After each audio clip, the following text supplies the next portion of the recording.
السلام علیکم ورحمۃ اللہ وبرکاتہ۔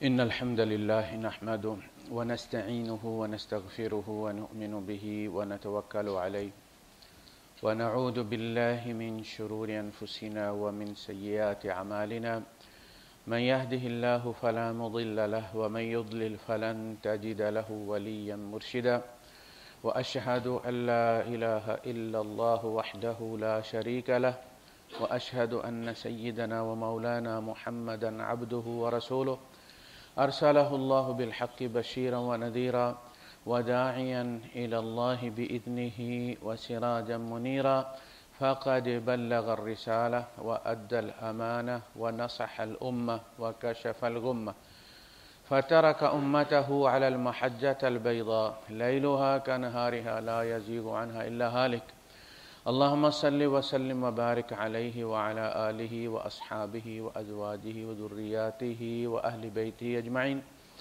أما بعد فأعوذ بالله السميع العليم من الشيطان الرجيم بسم الله الرحمن الرحيم هو الذي بعث في الأميين رسولا منهم يتلو عليهم آياته ويزكيهم ويعلمهم الكتاب والحكمة وإن كانوا من قبل لفي ضلال مبين صدق الله العظيم رب اشرح لي صدري ويسر لي أمري واحلل عقدة من لساني يفقه قولي آمين يا رب العالمين۔ اسلام کو اور صرف اس اسلام کو نہیں جس کو ہم نبی کریم صلی اللہ علیہ وسلم سے شروع سمجھتے ہیں۔ اللہ پاک نے جو فرمایا نا ان الدین عند اللہ الاسلام، اللہ کے نزدیک تو دین ہمیشہ سے اسلامی ہے۔ آدم علیہ السلام بھی مسلمان تھے اور اسلام پر تھے، ابراہیم علیہ السلام بھی مسلمان تھے اور اسلام پر تھے، اور قرآن حکیم میں ان کا قول کوٹ کیا گیا ہے۔ پہلے جو عیسائی جب مسلمان ہوئے تو انہوں نے کہا انا کنا من قبل ہی مسلمین، ہم اس سے پہلے بھی مسلمان تھے۔ تو جوں فرقوں میں تبدیل ہوا مذہب، تو اللہ پاک نے ان تمام کو نل اینڈ وائڈ کر کے دوبارہ اسلام کو ریوائیو کیا نئے رسول کے ذریعے، اسلام ہی کے نام سے۔ چونکہ وہ کہا گیا یا ایھا الذین ھادوا، اے وہ لوگوں جو یہودی بن گئے ہو، میں نے تمہیں مسلمان بنایا تھا، یا ایھا الذین ھادوا، تو ان کو طنز کیا اللہ پاک نے کہ میں نے بنایا تھا مسلمان، تم یہودی بن کے رہ گئے۔ اب ظاہر اسلام کی دنیا میں ضرورت ہے، اور چونکہ تم یہودی بن گئے ہو، مسلمان ہونے کے لیے تیار نہیں، تو اب میں نے نئی ایک امت مسلمہ پہ اسلام پر اٹھا کھڑی کی۔ یہ ہے اصل میں اسلام۔ تو اسلام آدم علیہ السلام سے لے کر نبی کریم صلی اللہ علیہ وسلم نے جب اس کو ریوائیو کیا، یا آپ کے ذریعے ریوائیو کیا گیا اس کو، تو اس کا ایک لفظ کے ساتھ اگر کہا جائے کہ پوری شریعت، عقائد، اس کے معاملات، معاشرت، یہ سب تزکیہ ہے۔ اور اللہ پاک نے سورہ جمعہ فرمایا هو الذی بعث فی الامیین رسولا منہم، امیین میں رسول، امی جو وہ کہلاتے تھے اس لیے کہ ان کے پاس پہلے آسمانی کتاب نہیں آئی تھی، اس لیے امی کہلاتے تھے۔ چاہے وہ پی ایچ ڈی ہوں، لیکن امی ان کو آسمانی کتاب کی عدم موجودگی کی وجہ سے کہا گیا، اور اللہ کے رسول صلی اللہ علیہ وسلم کو جو امی کہا گیا ہے وہ قریش میں سے ہونے کی وجہ سے امی کہا گیا، امی قوم میں سے، نحن قوم امیہ، ہم وہ قوم ہے جس کے پاس پہلے کوئی آسمانی کتاب نہیں تھی، نہیں ملی۔ تو امی ان معنوں میں کہا گیا، ان پڑھ کے معنوں میں نہیں کہا گیا۔ جس نے مبعوث فرمایا امیین، اسی طرح قرآن حکیم میں آپ کو مختلف جگہ پہ یہ ملے گا کہ اہل کتاب کے مقابلے میں امی کا لفظ استعمال ہوا۔ آپ کہہ دیجئے للذین اوتوا الکتاب والامیین، تو رسول مبعوث فرمایا امیین میں سے، ان کے اپنے اندر سے۔ وہ کیا کرتے ہیں؟ ایک پوائنٹ کا ایجنڈا ہے، یتلو علیہم آیاتہ، وہ اللہ کی آیات ان پر پڑھتے ہیں۔ اعلی تزکیہ کیا ہے؟ کسی کے اقوال زرعی نہیں، اللہ پاک کی آیات۔ صحابہ کا کمال کیا تھا کہ اذا تتلی علیہم آیاتہ، جب ان پر اس کی آیات تلاوت کی جاتی ہیں، زادتہم ایمانا، ان کا ایمان بڑھ جاتا ہے۔ تو ایمان بڑھانے کے لیے، ایمان لانے کے لیے، ایمان کا تزکیہ کرنے کے لیے تلاوت آیات، یہ ہے آلہ انقلاب نبی کریم صلی اللہ علیہ وسلم کا، یہی ہے کتاب اللہ، آلہ تبلیغ، تبلیغی نصاب محمد رسول اللہ صلی اللہ علیہ وسلم۔ یا ایھا الرسول بلغ ما انزل الیک من ربک، اے رسول وہ پہنچاؤ جو آپ کی طرف نازل کیا گیا آپ کے رب کی طرف سے، آپ اس کے لیے رسول بنے۔ ویسے پہلے بھی 40 سال جو حضور رہے ہیں، حضور نے ہمیشہ نیکی کی تلقین کی ہے، اچھی باتوں کے لیے کہا ہے، برے کاموں سے روکا ہے، اور اسی عربی میں روکا ہے جس عربی میں آپ رسول ہونے کے بعد کلام فرمایا کرتے تھے۔ عربی وہی قریش کی زبان، اسی میں قرآن نازل ہوا۔ لیکن تبلیغ تب سے شروع ہوئی ہے جب سے کتاب کا نزول شروع ہوا ہے، اور کتاب نہیں تھی تو تبلیغ نہیں تھی، اور کتاب نہیں پہنچائی تو تبلیغ نہیں کی۔ یا ایھا الرسول بلغ ما انزل الیک من ربک وان لم تفعل، اور اگر آپ نے یہ نہ کیا، اگر آپ نے یہ نہ کیا، بس وہی اپنی پرانی عربی میں ہی باتیں کرتے ہیں۔ قرآن کی عربی ہے وہ بھی، قریش کی عربی ہے وہ بھی، قرآن نہ پہنچایا، فَإِن لَمْ تَفْعَلْ فَمَا بَلَّغْتَ رِسَالَتَهُ، آپ نے اس کا خط، اس کا پیغام نہیں پہنچایا۔ ذمہ داری سمجھ لگی؟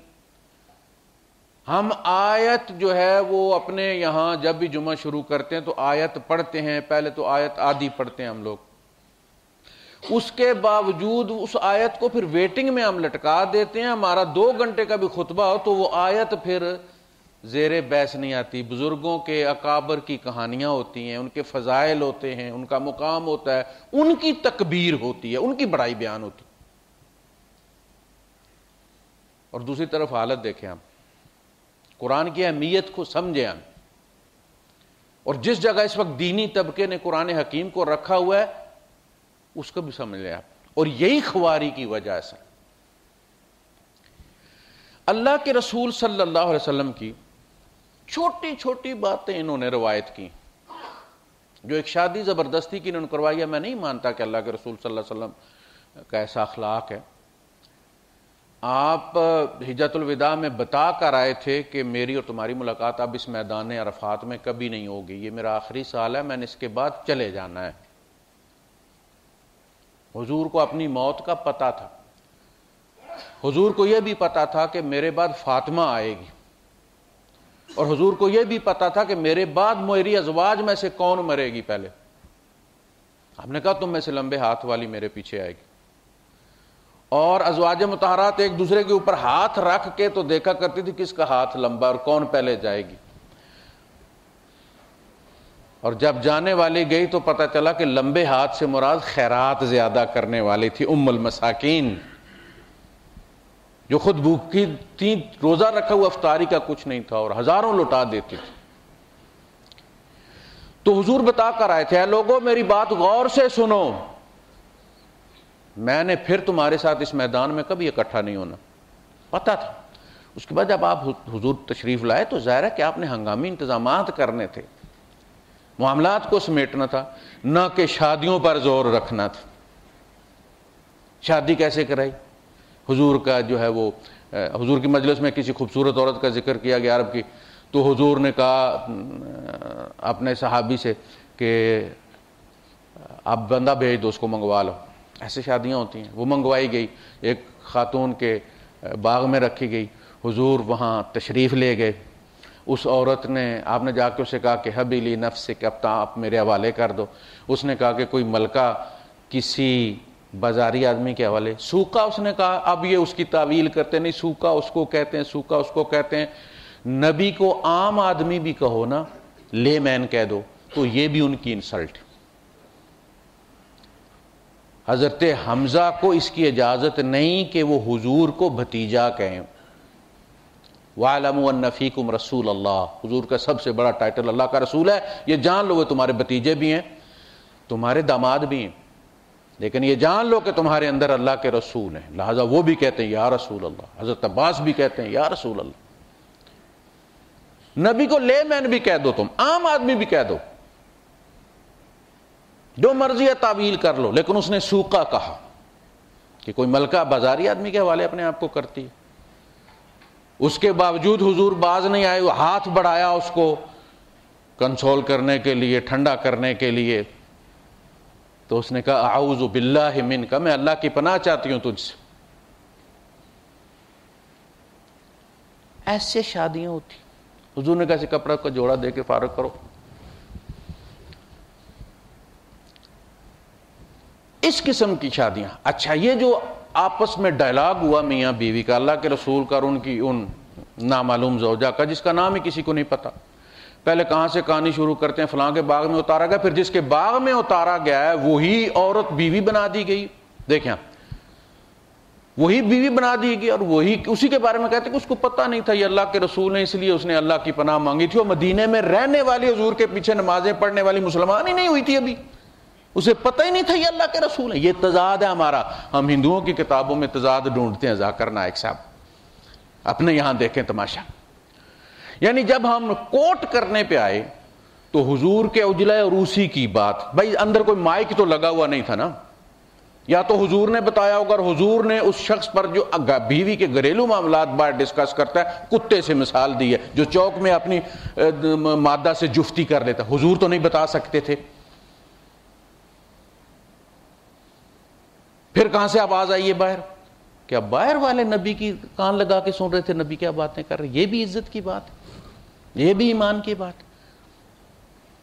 یعنی جب ہم بیان کرنے پر آئے تو ایسی ایسی باتیں ہم نے بیان کر دیں، اور آپ کو پتہ ہے کہ اللہ کے رسول صلی اللہ علیہ وسلم نے مدینے میں 10 سال گزارے، 500 خطبے بنتے، 4 ہو نا اگر ایک مہینے میں، اب رمضان میں انشاءاللہ 5 جمعے آئیں گے تو 5 بھی آ جاتے ہیں کسی مہینے میں، تو 4 ہوں وہ تو نارمل آتے ہیں، ہر مہینے میں 48 بنتے ہیں، جب 5 ہو جائیں گے تو 50 ہوتے ہیں۔ 10 سال میں 500 خطبے ہیں، ایک خطبہ کسی نے روایت نہیں کیا یار، ایسے جیسے حضور نے جمعے کا خطبہ کبھی دیا ہی نہیں تھا۔ وہ ہزاروں آدمی ہوتے تھے، جہاں تم اکیلے ہوتے ہو باغ میں، وہاں تم حضور کی بات بتا دیتے ہو، حضور کے اجلے عروسی کی بات بتا دیتے ہو۔ حضور ایک غسل میں ایک دفعہ نہائے، ساری بیویوں کو 9 بیویوں کے پاس گھوم کر ایک ہی بار نہاتے تھے، تمہیں کیسے پتا چلا؟ تم حضور کے ساتھ رہتے تھے، اندر بالٹی بھر کے دیتے تھے، اپنی ماں کے بارے میں تم نہیں بتاتے۔ یعنی یہ چیزیں بیان کر دی ہیں، حضور کا خطبہ کسی نے کوٹ نہیں کیا، ایک خطبہ 500 میں سے، یا کہہ دو حضور نے کبھی خطبہ دیا ہی نہیں تھا، مجمع بھرا ہوتا تھا، مسجد بھری ہوتی تھی، یار کسی نے بھی بیان کرنا گوارا نہیں کیا، حالانکہ وہ مغز تھا۔ آپ کو پتا جب یہاں انقلاب آیا تھا، پورا میڈیا جمعے والے دن وہاں کھڑا ہوتا تھا کہ کیا بیان آتا ہے، یہ اہمیت ہے جمعے کی، ایک عام آدمی کے جمعے کی یہ اہمیت ہے، اور محمد رسول اللہ کا جمعہ تو پھر نچوڑ ہوتا تھا نا پورے ہفتے کا، اس ہفتے میں جو وحی نازل ہوئی، اس کے جو حکمت ہے، اس کے جو احکامات ہیں وہ بیان کرنے ہیں۔ کسی نے نہیں بیان کی، کسی نے بیان نہیں کی۔ کیوں نہیں بیان کیا؟ میں آپ کو بتاتا ہوں۔ 2 خطبے، ایک خطبہ تبوک، آسان فقہ جو کتاب ہے اس کے آخر میں آپ کو وہ خطبہ مل جائے گا، خطبہ تبوک، لیکن وہ ضعیف ہے، وہ اللہ کے رسول صلی اللہ علیہ وسلم کے مختلف اقوال کو جوڑ کر بنایا گیا ہے، وہ اصلی خطبہ نہیں۔ دوسرا خطبہ جو دستیاب ہے، جس کو کہا جاتا ہے کہ جی نبی کریم صلی اللہ علیہ وسلم نے جب آپ مدینے میں تشریف لائے تو پہلا خطبہ آپ نے دیا، وہ بھی جعلی، وہ بھی جعلی۔ حضور تشریف لائے مدینے میں اور آپ نے خطبے میں وہ صورتیں پڑھی جو ابھی نازل ہی نہیں ہوئی تھی۔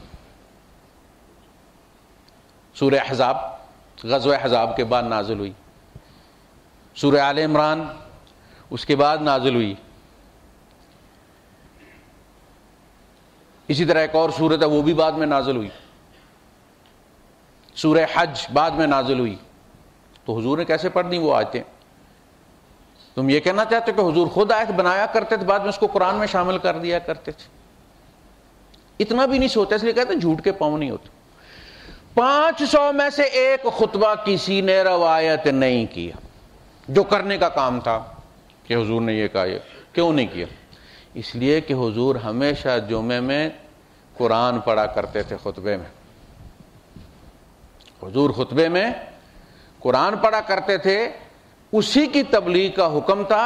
لوگ دور اور قریب سے اکٹھے ہوتے تھے، اپنی بات کی بجائے اپنے رب کی بات رکھتے تھے، اس لیے کہ وہ جامع اور مانع ہوتی تھی۔ ویسے بھی ہمارے یہاں جب آپ دیکھتے ہیں 23 مارچ کو یا 14 اگست کو امبیسی میں صدر یا وزیر اعظم کا پیغام پڑھتا ہے سفیر، اپنی بات نہیں کرتا۔ اور ایک سفیر نے ایک دفعہ اپنی تقریر کر لی تھی تو ان کا تبادلہ کر دیا گیا تھا، یہاں سے ہٹا لیا گیا تھا۔ یا صدر کا پیغام پڑھتے ہیں یا وزیر اعظم کا پیغام۔ محمد رسول اللہ اللہ کے نمائندے تھے، اللہ کا پیغام ممبر سے پڑھا کرتے۔ قرآن یہ اہمیت ہے، اور ہمارے یہاں یہی نہیں ہوتا۔ ہر چیز ہوتی ہے ہمارے خطبوں میں، یہ قرآن ہی نہیں ہوتا۔ آپ اندازہ کریں کہ مختلف خواتین کے بیانات ہیں کہ ہم نے یہ سورت تندور پر روٹیاں لگاتے ہوئے اللہ کے رسول صلی اللہ علیہ وسلم کے خطبے میں سیکھی۔ کانا خلقہ القرآن، حضور کی سیرت بھی قرآن تھی، حضور کی صورت بھی قرآن تھی۔ قرآن نے نقشہ کھینچ کے رکھ دیا محمد رسول اللہ صلی اللہ علیہ وسلم، اور حضور کا خطبہ بھی قرآن ہی تھا، آپ کا خطاب بھی قرآن ہی تھا۔ یہ اہمیت ہے اس کی۔ یتلو علیہم آیاتہ، آپ ایک حدیث سنتے ہیں کہ کوئی بندہ آیا اور اللہ کے رسول صلی اللہ علیہ وسلم نے اس سے پوچھا کہ جہاں سے ہم تحیت المسجد برآمد کرتے ہیں کہ جی یہ واجب ہے، یہاں تک کہ وہ کہتے ہیں جی مکروہ اوقات میں بھی آپ پڑھیں تحیت المسجد۔ بندہ داخل ہوا تو حضور نے اس سے پوچھا، وہ آیا اور بیٹھ گیا، تو حضور نے، حالانکہ حضور کا یہ حکم ہے کہ جب خطیب نکل آئے تو نفلی نماز ختم ہو جاتی ہے۔ خطیب جب شروع کر دے خطبہ، اور خطیب بھی محمد رسول اللہ ہوں، تو فرشتے بند کر دیتے ہیں وہ اجر والا، تو اب تم نفل پڑھو، اب جو مرضی ہے کرو، وہ بند ہو گیا۔ اس کے ساتھ کیوں کیا حضور نے؟ وہ حضور کی تعلیم کے مطابق آ کے بیٹھ گئے۔ حضور نے فرمایا تم نے تحیت المسجد پڑھی ہے؟ نہیں پڑھی، اٹھو پڑھ لو، اٹھو پڑھ لو۔ اب بندوں نے پھر کے دیکھا یہ کون بندہ ہے بھائی جس کو خطبے کے دوران تحیت المسجد پڑھائی جا رہی ہے؟ دیکھا ایک بڑے ہی برے حال میں بیچارہ، پھٹے ہوئے کپڑے، الجھے ہوئے اس کے بال۔ وہ حضور کے تربیت یافتہ تھے، وہ سمجھ گئے اس کا حال برا تھا۔ حضور اس کو مجمع کے سامنے کھڑا کر کے خوار نہیں کرنا چاہتے تھے، آپ نے نفل پڑھنے کے لیے کہا، مجمع نے مڑ کے دیکھا، مجمع کو پتہ چل گیا محمد رسول اللہ کیا چاہتے ہیں۔ اس کے لیے جمعے کے فوراً بعد صدقات اکٹھے کیے گئے، اس کو دے دیے گئے۔ اگلے جمعے جب وہ آیا تو اس نے اچھے کپڑے پہنے ہوئے تھے، تیل شیل بھی لگایا ہوگا، لیکن نا جب روٹی اندر جاتی ہے تو چہرے پہ ویسے ہی تازگی آ جاتی ہے۔ اللہ پاک نے فرمایا کہ جنتی جو ہیں تعرف فی وجوہہم نضرۃ النعیم، نعمتوں کی ریفلیکشن تم ان کے چہروں پر دیکھو گے۔ اب جو امیر آدمی ہوتا ہے اس کے چہرے پر نظر آتی ہے امیری۔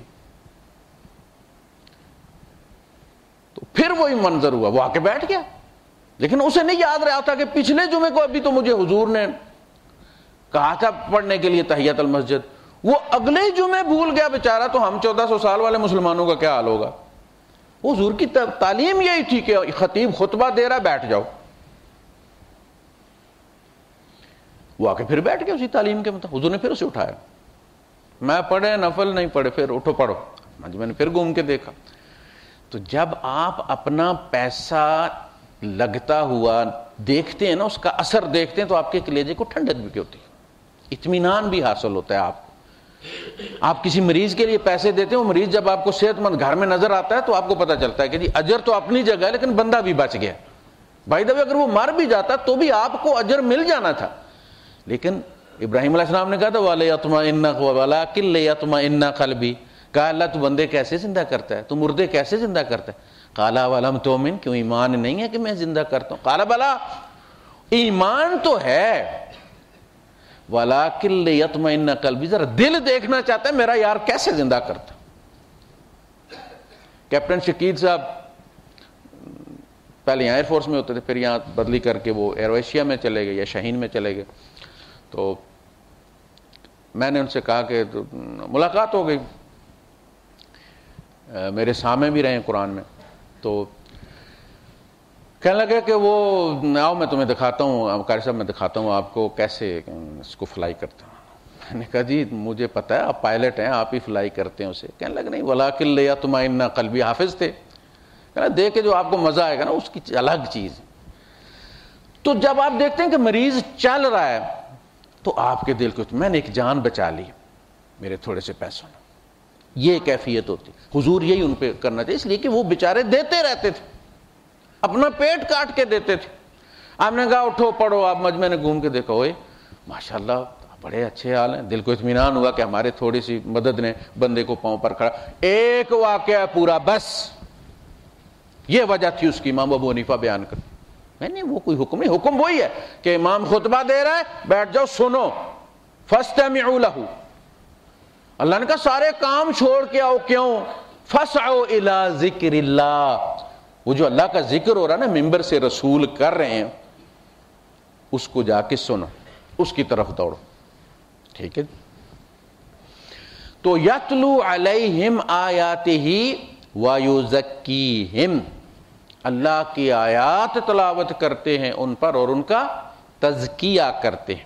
سب سے پہلی چیز عقائد کا تزکیہ، ایمانیات کا تزکیہ، ان کو درست کرنا. وہاں سے شروع کیا اللہ پاک نے، وَلَٰكِنَّ الْبِرَّ مَنْ آمَنَ بِاللَّهِ وَالْيَوْمِ الْآخِرِ وَالْمَلَائِكَةِ وَالْكِتَابِ وَالنَّبِيِّينَ وَآتَى الْمَالَ عَلَىٰ حُبِّهِ ذَوِي الْقُرْبَىٰ وَالْيَتَامَىٰ وَالْمَسَاكِينَ وَابْنَ السَّبِيلِ وَالسَّائِلِينَ وَفِي الرِّقَابِ وَأَقَامَ الصَّلَاةَ وَآتَى الزَّكَاةَ. عقائد کا تزکیہ، مال کا تزکیہ، معاشرت کا، تعلقات کا تزکیہ، نکاح، یہ تزکیہ ہے. ورنہ سیکس تو ہر طریقہ دستیاب ہے. یہ نکاح اس کا تزکیہ کرتا، اس کو پاک کر دیتا ہے، اولاد بھی پاک بندے بھی پاک. مال کا تزکیہ زکوٰۃ ہے.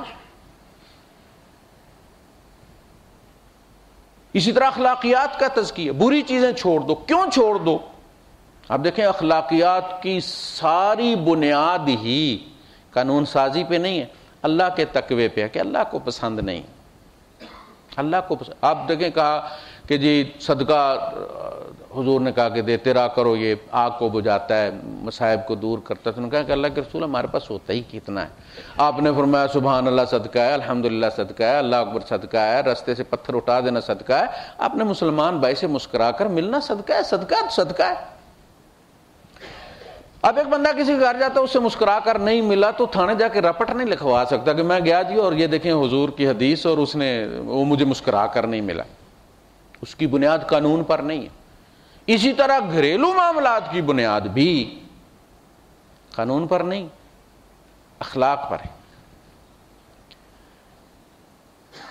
اتق اللہ، جتنا جو سورہ طلاق ہے اس میں بار بار ہر آیت کے آخر میں واتقوا اللہ ومن یتق اللہ ومن یتق اللہ ومن یتق اللہ.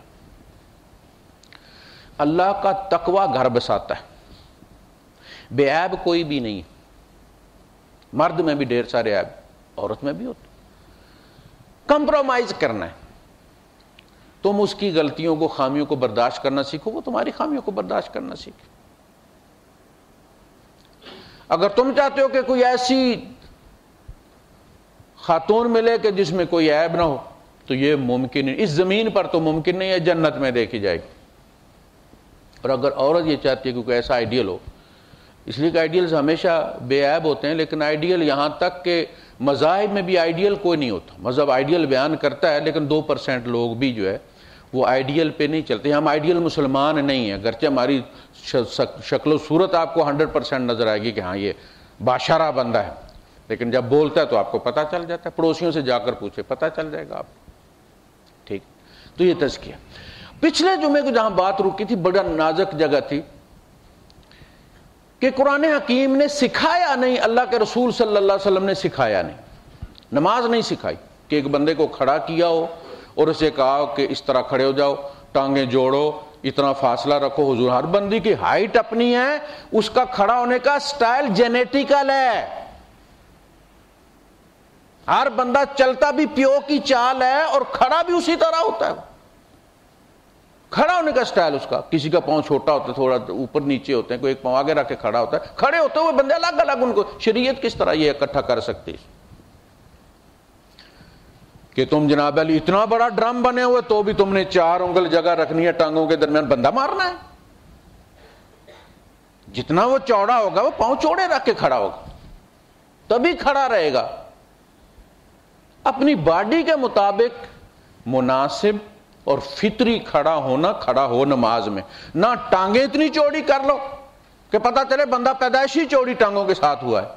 2 بندوں کی جگہ گھیرو، ایک انسان کی طرح جس طرح کھڑے ہوتے ہیں ایسے کھڑے ہو. ہمارا ہوتا یہ ہے کہ ہم نے سٹائل ایسا بنایا اپنے مسلک میں کہ جب تک دوسرے بندے کی جگہ ہم اویل نہ کریں ہم اس طرح بیٹھ نہیں سکتے. یعنی اگر اہل حدیث پھنس جائے نا حنفیوں میں تو ان کی گود میں ہی بیٹھے گا. وہ اپنی مسجد میں جب کھڑے ہوتے ہیں تو ٹانگیں چوڑی کر کے سارے ایک ایک بندے کی گنجائش نکالتے ہیں جہاں انہوں نے تحیات میں بیٹھنا ہوتا ہے. اور یہ شریعت میں کوئی نہیں، کہیں بھی نہیں لکھا ہوا کہ سارے صحابہ چوڑی ٹانگوں کے ساتھ کھڑے ہوتے تھے اور وہ ٹریڈ مارک بن جائے. کہیں بھی نہیں لکھا. جتنی گنجائش ہوگی نمازیوں میں، حضور نے فرمایا کہ مومن ڈھیلے شانوں والا ہوتا ہے. کہ دیکھا جگہ تنگ ہے تو تھوڑا کلوز ہو جاتا ہے. سجدے میں اپنے ہاتھ تھوڑے اندر کر لیتا تاکہ دوسرے کی ناسیں نہ توڑے.